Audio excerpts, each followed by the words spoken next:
Good morning. Cool topic today. Get a cup of coffee, a cup of tea, get your smoothie, whatever it takes. This is good. Ready? Is your behavior manipulative? Touchy subject. Oh, I know. I'm good. This is generally, it's a modeled behavior. It's a learned behavior. You learned it from a parent, grandparent, aunt, uncle, sibling. It's a learned behavior. Look at your kids, okay? With your kids, do they pout? A lot of kids pout. So it starts many times. And parents think it's so cute. It isn't. When a child is like 1, 2 years old and they don't get their way, the parent will say, well, are we mad? And they'll give the whole pouty face. You're showing your child how to behave. You're showing your child, this is how we pout. Just as well sit them down and say, this is pouting 101. Welcome. Don't do that. Because if they see you do it, they're going to do it.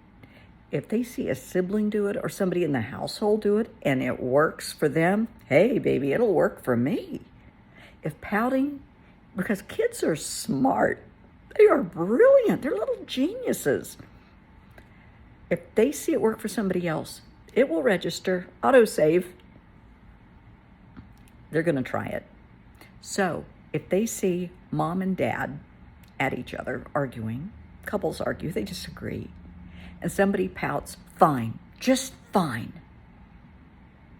And a little while later, the other party caves in. Ooh, make a note. And pouting is a manipulative behavior. We know that. Turning on the tears.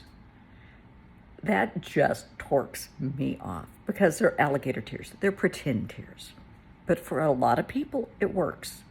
Many, many years ago, I knew someone that no matter what they wanted, they would turn on the tears and that's what they would get. And it was just like, are you kidding me? Just be honest with yourself. Be honest with the people you're dealing with. It's much easier. But no, they turn on the tears. I actually knew, seriously, this person went in a furniture store and couldn't afford whatever it was that they were wanting. I can't remember what she was telling me at the time. And she said she couldn't afford it. And they said, well, okay, well, we'll let you know if it ever goes on sale, we'll put you on the mailing list. This was the days before computer. And she got real teary with him and gave him a sob story. And lo and behold, she ended up getting what she wanted. That's deceitful. That's not only manipulative, that's deceitful. If I can't remember, this is many years ago, if she had a child. I think she may have had a couple of kids. I can't recall. But they watched this, and that registered that if we turn on the tears and we make up a story to go along with it, we're going to clean up. Don't do that. Don't teach your kids to be manipulative and deceitful to get what they want. Because they're going to carry this through in life. That's just awful. Also, attention-seeking behavior. If mom and dad are arguing and suddenly one has a really bad headache, somebody's having chest pain, somebody, I'm just going to vomit, I'm just so upset. Is it legit? Is it attention-seeking behavior? Because they're trying to divert the conversation to poor me, and get sympathy. A child didn't study for a math test. Mommy, I've got a tummy ache. I can't go to school. Mom and dad getting ready to go out for the evening, and they have a lovely sitter. My throat hurts, my head hurts, my knee hurts, my hair hurts. Attention-seeking behavior. Think about what you're showing your child because they're going to repeat these behaviors throughout their life. Be careful. We want to set kids up for success, not failure. We want to show them, be yourself, be authentic.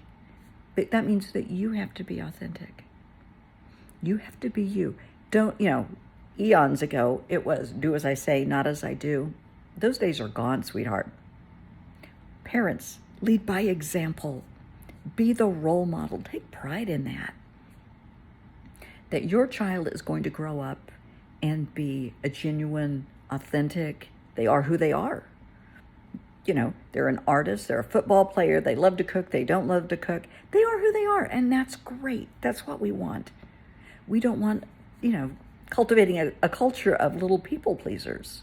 While that may be, I'm trying to think of the word I want to use. Society loves that because then everybody's just kissing everybody's butt, but people are miserable.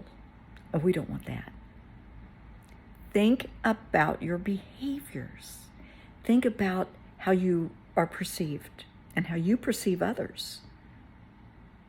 Think about this is so important. I was talking to a friend last night, and she, bless her heart, her mom died this last year, and she's struggling.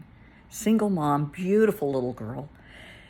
She's struggling, and she didn't realize how she's grieving. I mean, this hit her very, very hard, but how some of her behaviors are being passed down to her beautiful child.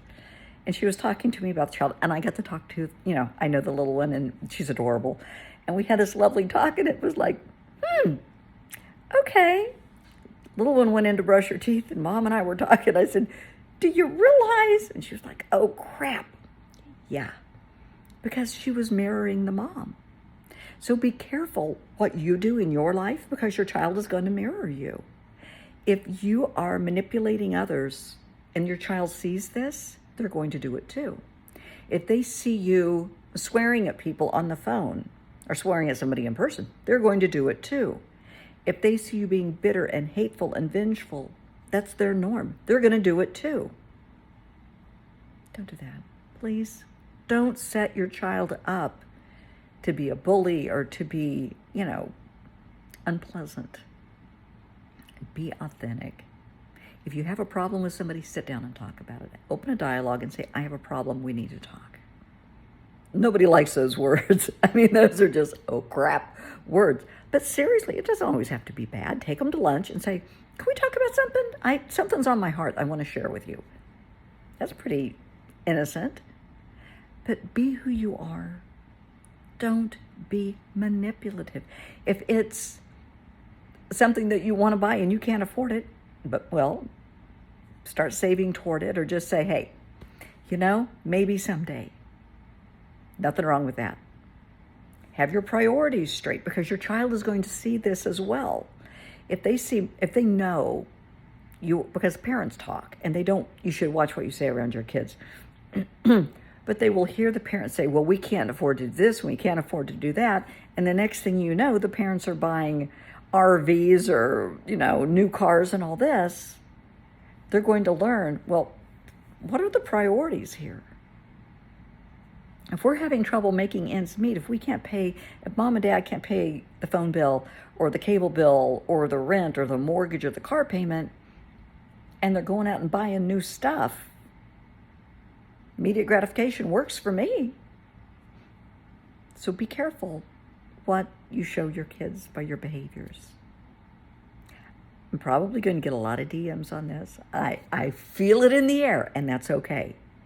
Because I want to stir people to think. Think about what you're doing. Think about what you're showing your child. We've talked about it so many times, from the time the child is born till they're 10, 12 years old. You are showing them by example how to handle life situations. Whether it's good, bad, or indifferent. This is how we do it in our house. We get stressed, we sit down, we talk it out. We get stressed, some people throw a fit and punch a wall. We get stressed, some people reach for a bottle or for pills or for pot. We get stressed, we walk out and we're gone for days.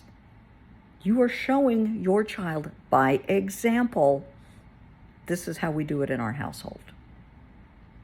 You're showing your child by example. You don't need to bathe every day. Yeah, you do.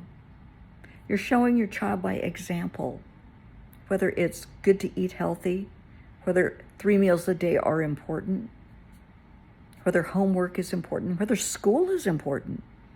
I mean, there are families that you can go if you want to go. I don't particularly care. No, you're going to go, and you're going to go every day if I have to take you there and sit next to you in class. You are such an important person in your child's life.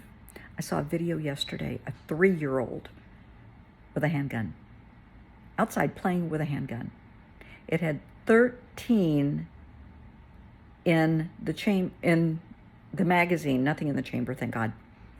And I guess it was the apartment complex or property complex videos, the cameras caught it and brought it to the attention of the police and the parent and all of that.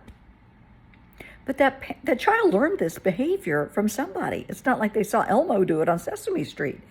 They have seen the parent walk around with a gun. The child was holding the gun appropriately. 3 years old, please. The child is going to mirror what you do. A lot of people want their kids to be tough and not take crap from anybody. Really? Just because you felt that way growing up, it doesn't mean that's what's best for your child. We want better for our children than what we went through. Raise them to do better. Raise them to learn to respond to a situation instead of a reaction, a knee-jerk reaction. Give it a little thought. Possibly walk away. Fighting is not always the answer. Getting into a verbal altercation is not always the answer. Just walk away. It's a lot to think about. I will leave you with that. Have a good Thursday.